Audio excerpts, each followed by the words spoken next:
Hi there, guys. Welcome back to Let's Play Final Fantasy VII. So it's been a little bit. Part of that was because I sort of commissioned a new thumbnail, and you heard me talking about it before. And it took a little longer than I expected to get back, but that was fine because I had other games to play in the meantime. So shoutouts to BigDeadAlive once more for the super sexy Aerith's thumbnail. Whatever you prefer. I don't care. I prefer Aerith myself, because Aerith is tough to say. So, first off, egg. Well, actually, it's less of an egg and more of a Matryoshka doll. And this enemy, because I brought it up because it's so weird and I had to talk about it, is called a Grangalan. And it is a Matryoshka doll sort of thing. And it will either attack or spawn miniature versions of itself, and it can attack using darkness on you, and if the original is defeated, the smaller ones will be defeated too. However, you can't hit him in the back if you don't use magic or long-range attacks. So these are, you got Grangalan, and then you got Grangalan Jr., and then Grangalan Jr. So there was actually a really good thread on Reddit recently that was literally a toast to the weird and wonderful creatures of Final Fantasy VII, and you should go give that a look because it's incredible looking at these monster designs and wondering which of them will just straight up not be in Final Fantasy VII Remake because they're so weird. Like, these are just weird Matryoshka things, and it makes no sense. But it's fine. There's weirder enemies later. Don't get me started on Touch Me. What an enemy name.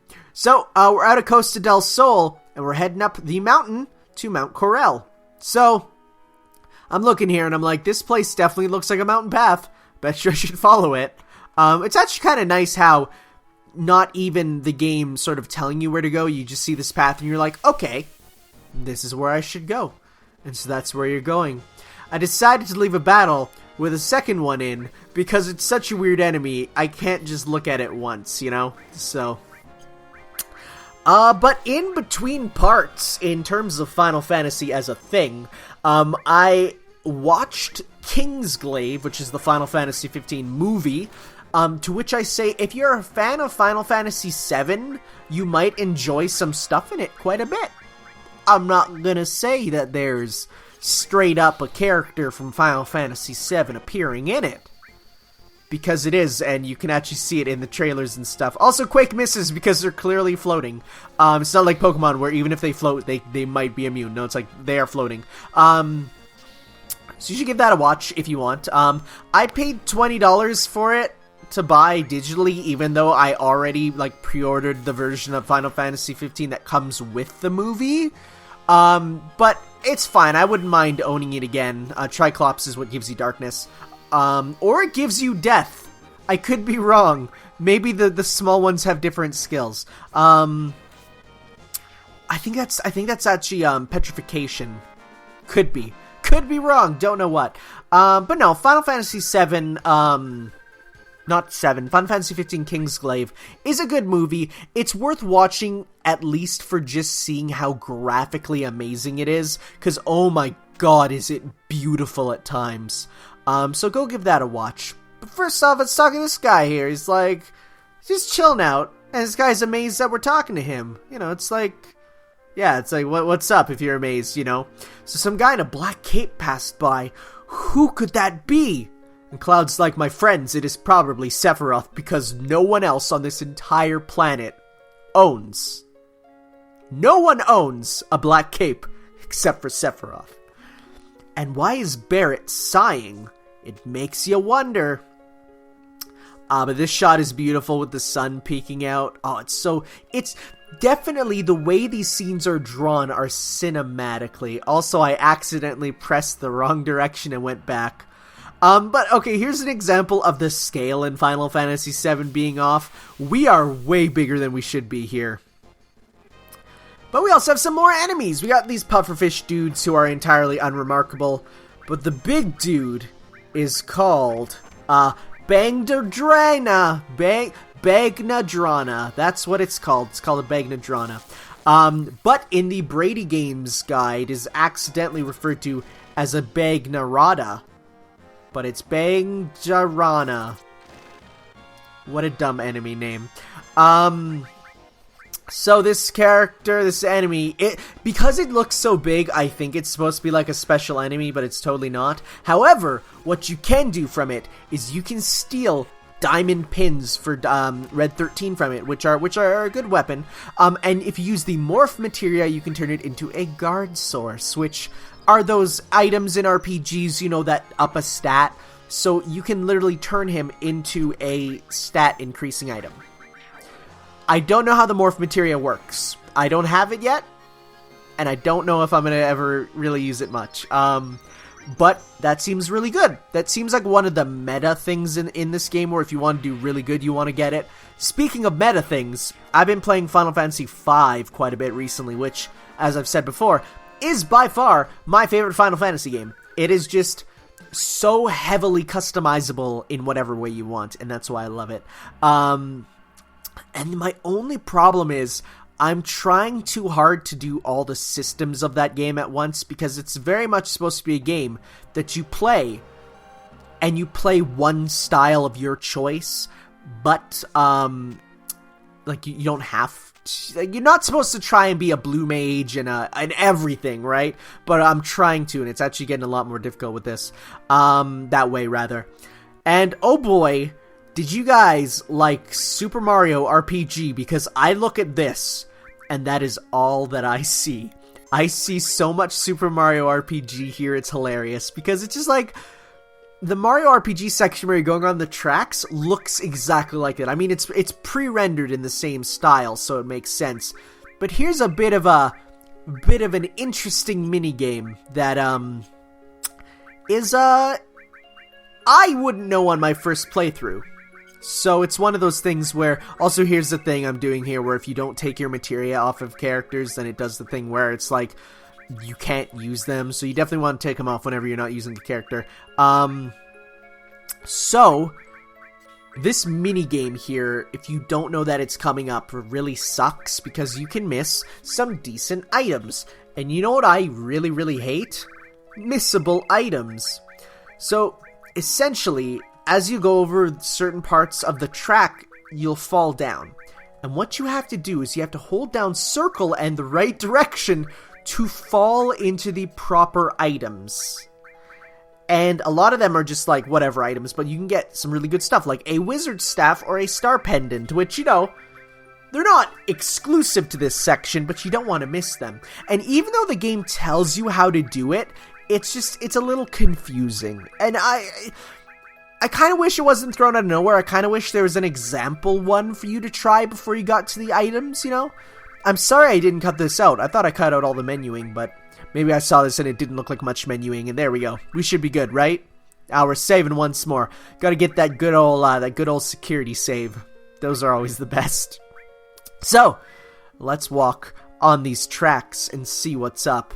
And honestly, these tracks are kind of like, they're kind of funny, you know, it's sort of, I remember printing off a guide. It's like, so you have to press A to jump, X to jump, but you don't want to. And it says, okay, hold a direction, repeatedly press X. So it's like, I didn't really get it. So you had to go to that direction, see?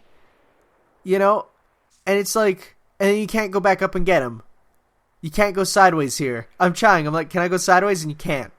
So it's like, and I'm pretty sure there's no way to fall back down. So it's like, they're gone, my friends. Which sucks. It really does. And I'm like, can I go back down? And no, because when you go to do it, you just jump over it again, right? So it's like, well, shoot. There they go. You know, so I'm like, flipping through my game facts thing that told me how to do it. And I'm like, come on, there has to be some way to do it again. And I guess not. Gotta get good on your first attempt, man. Gotta get good. But we got the W machine gun. W is a letter Japan likes to use a lot. I remember because it's like in Mega Man. It's like, you know, you got the cannon, the M cannon, and then the W cannon and stuff like that, right? You know? So I decided to keep the atomic scissors just because it is more damage, and I don't really care about hitting the back too much, because I really feel like hitting the back can be done with magic.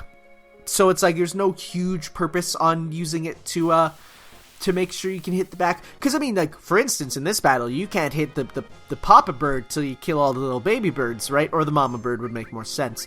But at the same time, you're gonna have to kill them all anyways, so it doesn't matter. And, like, yeah, don't use Quake, obviously, on the flying ones. It doesn't make any sense. Thunder Kiss sounds like a Pokemon move that is Electric Fairy type. Just want to throw that out there. But, this enemy is called a Cockatolis. Not to be confused with a cockatrice, which it's actually the mispronunciation of. Yep, so it's supposed to be a cockatrice, which have had very varying designs in Final Fantasy. Sometimes you get ones that are very bird-like, and sometimes you get ones that are a lot more lizard-like. This one's definitely a lot more of the bird-like ones. They can petrify you, which sucks. And if you do, you can actually, if you do get petrified from it, you can steal a sock from it, and that'll cure it. But hey, first off, here's a boy, Ifrit. Have we seen him yet? I don't know if we have. I just wanted to use him, because dang, man, these PS1 summons are just the best. So good. So good. And so they sometimes have needle kisses with them, which are the small birds that were there. I like the name Needle Kiss because it really sounds like what they're gonna do, you know? It's sort of like, you know, in Smash Bros, you got those birds that swoop down, Brawl, this is the story mode. They'll swoop down, and so because I jumped there, I can't get the items that fell down, which sucks. When the birds swoop down, they sort of like put their nose into the ground and like they attack like a needle, right? So the name Needle Kiss really does fit, you know? It's like these needle nose birds that attack you with it. It's a really good name for it, I feel. It's, you know, I do like the monster designs in Final Fantasy VII. I feel like they're very outlandish and weird, and I feel like it's something that later Final Fantasies kind of go away with. Like, the enemy designs in Final Fantasy IX, for instance, are a lot more rooted in, like, these are classic Final Fantasy monsters from Final Fantasy 1, 2, 3 redone in HD, you know? At the time HD, that is. Definitely no longer HD. And Tifa is petrified, meaning she's essentially regarded as dead. And I think if your whole team gets petrified in most Final Fantasies, if your whole team gets petrified, you straight up will not you lose. That's instant game over. And so I'm trying to steal from it to see what it gives. You know, it's always good because at this time I don't know what it gives, and I see a big enemy, and I'm like, I probably want to see what it gives me. You know, I want to see what it does. But it's just a soft, so which is good. But you know, so then this is where I employ my patented system of fast forward and repeated defense, and the fact that Tifa's petrified actually makes this a lot easier because it's like, it's just so much easier to just go through two characters, you know? But we're gonna cross-slash it, because cross-slash is so cool. Although Smash Bros. Fans hate that move now. Which makes sense, because it has changed from being just a strong attack to being one of the easiest kills in the game. So, let us, I think petrification is cured after battle, yeah. I really dislike in RPGs where some ailments heal after battle and some don't. I kind of wish it was all of them, you know, so, oh well. Here's the transform materia. That's the morph one, right? That's the one that allows morph, if I'm correct? Or is this the frog one?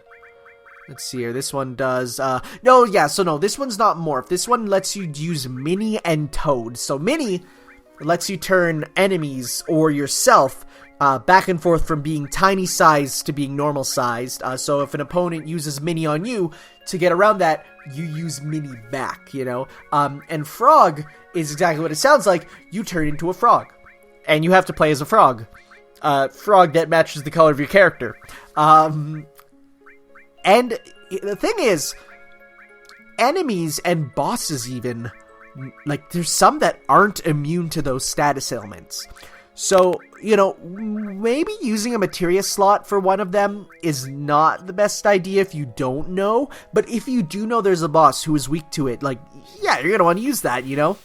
This applies to a lot of Final Fantasy games where, you know, sometimes you get a boss who you can just kill by trivial means that, you know, you might not think about, that might not be apparent on the outside. Like, I know for me, the one that's always there is there's always, and in pretty much every Final Fantasy game, at least that I can sort of remember at the moment, you know, you got an undead boss who can be killed almost instantly by using a Phoenix down on it. There was one, like, big nasty one in Final Fantasy IX, like what's supposed to be almost like a seeming end of disc, like, super boss sort of thing, because it's like one of the biggest and baddest looking bosses you fought so far. And yet, you could so easily just use a Phoenix down on it, you know? Because it's technically an undead creature. So that's something that I do like about Final Fantasy, is that there's a lot of little things like that. There's some bosses that you can cast Berserk on, and then they can't use magic if the magic is their thing. Or bosses where, you know, you cast Silence or Reflect. And there's always some strategy, but finding that strategy is the hard part. And especially in some of them where you don't necessarily get an indicator on if your spell worked. I know in Final Fantasy V, there's like a secondary animation that will play if your spell worked, and it's a little tough to tell at times.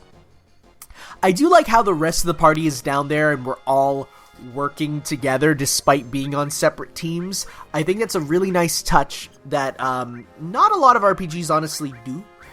You know, they sort of, in other games, your whole party will just go into you, and that's it, you know? It's like, in here it's, you know, they're doing their own quest kind of on the side. Like, yeah, they're working with you, but they're working on the side. So, we just keep killing these dudes. What do you have? Couldn't steal anything. I don't think, most enemies, like, I think they almost all have something to steal. And it's usually just a sort of little item, like a potion or something, or an ether. And, you know what, stealing is good to have. That said, I can't wait till I get Mug, because that's going to make it a lot easier. Except on repeated usages, because then I could kill them accidentally. It's a, you know, do you want to have your steal do damage as well? Or do you want it to not? Because then you can accidentally kill them if you need to do it over and over. So, I just got an email. Let's see what it's about. It's probably something absolutely terrifying to get right now. Oh, it's school-related. Yeah! There we go. Cool. So we got another diamond pin. So at this point, it's funny, because I see myself get it, and I see it has a unique symbol, and I'm like, who uses the pins? I totally forgot that it's for Red 13. That's fine. This little area here is actually quite sort of a memorable area. It'll look good redone in HD. There's a little thing, though, where you can hear some birds chirping. And normally, you know, in a modern gaming age, you'd think it's just sound, right? But no, we'll see soon enough. Also, these mushrooms are terrifying. I hate mushrooms in real life. I think they're absolutely disgusting. And giving them sort of eyes with teeth around them does not help. So like in a modern game, you might hear the bird and just be like, whatever, it's just folly. It's just there for atmosphere. But remember back in this day, extra sound effects took up things called sound channels, where it's like, you definitely don't want to waste a sound channel. So if you hear something like that, that's definitely on purpose. So, and you can steal turbo ethers from these guys if you need more magic healing items, which are always useful. I think they're called they're called a search crown. So they're an interesting enemy because rare ethers can be stolen, and it can be defeated in large groups using mantra magic, which we will get later. It's a very good spell. Because they are encountered in large groups, they're useful to fight enemies because when you're aiming to upgrade characters' limit break levels, which again, you want to do by killing them with limit breaks. That's your way to level them up. We got a bolt plume, which is I think an item you can just use and it's an instant spell, which is quite nice to have. So, if I recall, I get kind of trapped here for a sec, because I remember this is one of those things where it's like you do it and you don't. Oh yeah, no, it uses bolt too. You just use it. you know when sometimes you just see an area and you're like, I have no idea how to proceed out of here, right? You know, because it's just like, I hate that feeling, but sometimes it just happens. So, as we'll see here, I think I get out of it fine, but it's like, you know, I see this and I'm like, where do I go? It's one of those areas. So, clicking around, I hear the birds too. So I'm like, what are those bird sounds? Which we'll get to fairly quickly. Maybe I should have cut out some more battles. I almost feel bad cutting out battles sometimes, though, because it's like, at the same time, battles are a key part of the game. But thankfully, the built-in fast-forward's there, because it's so nice. What a good feature to add to remakes. Because, like, man, Sega right now are talking about remaking Shenmue. And I gotta say, as someone who's playing Shenmue for the first time right now himself, oh, if that game doesn't get a fast-forward option, people will hate it. It's... Right now, there's just so much nothing. So here's a hidden ladder you can climb. Climb up here. And... you get to see baby chicks. Those birds are adorable. And even Barrett's like, hey, oh, it's so cute. And so they have treasure, or you could leave it. So I'm a douche, so I'm gonna say take the treasure. Times are tough, I'm taking the treasure. And apparently our hair looks like a chocobo. Hey, baby! Bear freaking out. I love him. But by doing that, we get into a tough, super impossible boss fight with one of those enemies we've been literally killing this entire time. It's not tough. It doesn't even have backup. It's just one of them, you know? So it's like, it's whatever. I feel like if it was 3 of them, or even 2 of them, it would have been, you know, made more sense than just one cockatrice that you can deal with in just a second. But by doing that, you do get 10 Phoenix Downs, which are much better than absolutely nothing. So, you kind of want that. Choosing not means the items are lost forever. So, yeah, you know. So if we turn this in the shack, though, which is a little tough to see, it looks kind of like a part of the platform itself. And also, shoutouts to the camera going away from the action so as you can't see that it's switching backgrounds to the other background. Because thankfully, and actually kind of in a cool way, I did find a website that had every single Final Fantasy VII backdrop. So the pre-rendered backgrounds in their original quality. It's not like I found them in better quality or something. So I can look at them all and you can sort of see some of the techniques on, for instance, animation was just having 3 backgrounds that looped or something, you know? So it was tough to find though, and it's not on like a normal sort of like Imager or something website, because the one I found on Imager only had a couple of them. But these ones, it's just like one of those like sites that you can literally just see lists of like stuff with nothing on it, just links with code words, and you click it and find them. So trying to find, for instance, this episode's background for the thumbnail, which was technically this is like Mount Corel path or something. It was like mtcrlp1.jpg. So it's like, you know, you gotta watch out for stuff like that. So we're continuing to fight enemies because I didn't cut them down. That's fine. It's not a big worry. More time together is always nice. It used 4 laser, which looks like something you should get for enemy magic, but it's not. There will be a point where I will cut around to getting some important enemy magic that the game told me to go get, because, yeah, you want to get them. It's really good, you know. Somersaulting off a bird. What is this, Monster Hunter Generations? That's the best. Aerial style in Monster Hunter is so good, my friends. They should put Cloud in as a DLC thing, because Tetsuya Nomura, the art designer for Final Fantasy, the character designer rather, he did make like costumes for Monster Hunter that are based off of Bahamut and Diablos. That's what it was called. That you can get and you look like the summons, right? And it looks cool. And then you can get Warrior of Light's costume for a Palico, but, like, that's it? Like, I would kind of like, I mean, some of the stuff writes and stuff, like Cloud with the great sword and Sephiroth with the long sword, you know, so sadly that's not the case, but oh well, one day. Like I say, though, one day, in the future, we do get a bunch of good blue magic. In this game, it's called enemy skills, but don't get it wrong. The proper official term is blue magic. I mean, at this point, Final Fantasy was still finding its niches, if you will. For instance, you know, stuff in this game is not always called what it's going to be called after this. You know, like blue magic and stuff. I think it kind of settled in all in Final Fantasy X, but there was definitely a period where Final Fantasy's names were very inconsistent, and this is part of it.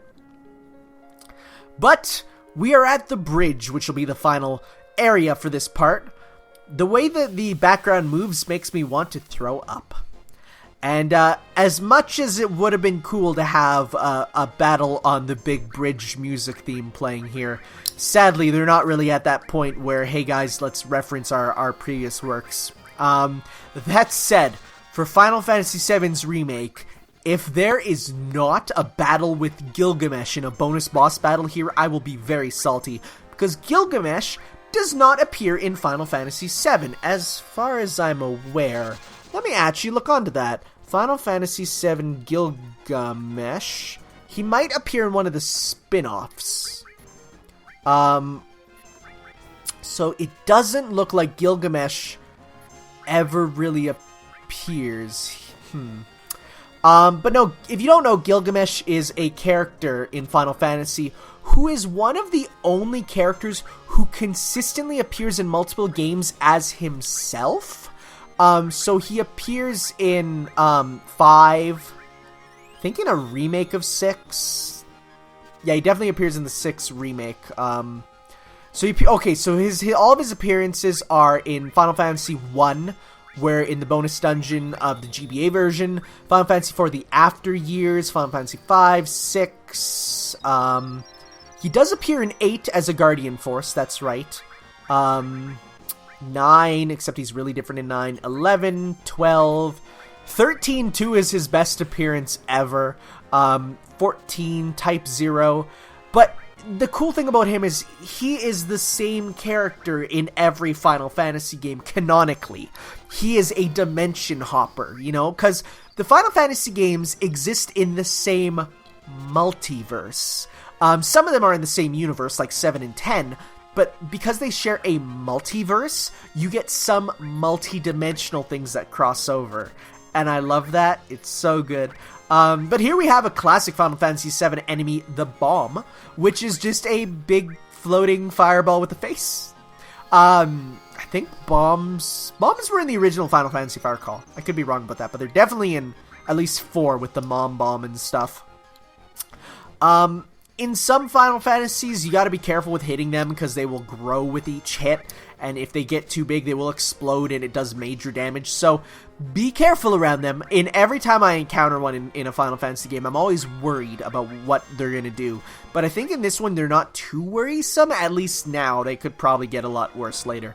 There's actually a good number of enemies in Final Fantasy VII that are ripped right from classic Final Fantasies that you can't really tell at times because they're so weird, you know, so it's interesting for sure. We're still trying to steal from this dude, and so if it says couldn't steal anything and it's being tough, but it definitely says couldn't steal anything and nothing to steal, you know there's something good in there. So I'm like, we're gonna get this, whatever this is gonna be, because it must be something amazing, you know. And so we're just, you know, waiting. We get hit occasionally, but it's okay. I do like how, you know, you'll get characters and stuff from other Final Fantasies just appearing. And we got the right arm, which is I don't think it's a weapon for oh no, he does grow actually. I don't think it's a weapon for Barret. If I recall, I think it's like an item that you use, but I'm like, a right arm, oh dang, that sounds good for Barret, but I think it's like you use it and it does something. So if I recall, we'll see in a sec, because I remember getting it and be like, oh wow, what is this? So the right arm, so I go to equip it, and it ain't there. And I'm like, what? Well, okay, that's a bit strange. So the right arm, which I totally missed right at the top, I'm like, I love how you can see my visible confusion. Go up. No. The right arm is explosive damage against all opponents. I don't get why it's named that. Personally, it's like it's a strange, weird choice that doesn't make much sense. Thankfully, now we can just kill this dude and see how easy he is to kill. So obviously, fire enemies, you'll want to use ice on them. That's how it works. Things are diametric in this, in Final Fantasy, where you want to go back and forth, you know. And if you don't fight them right, this is what happens. And I'm like, oh no! And it just dealt good damage to one of them. Thankfully, only one of them. In a lot of RPGs, explosions are kind of all-encompassing, but the worst part is the no experience. You definitely don't want to get hit with that no experience bomb. It's more dangerous than the actual HP bomb. So, that said, ladies and gentlemen, thank you all for watching, and next time we'll be back for some more Final Fantasy VII as we head more through the Corel region. So, we'll see you then. Ciao.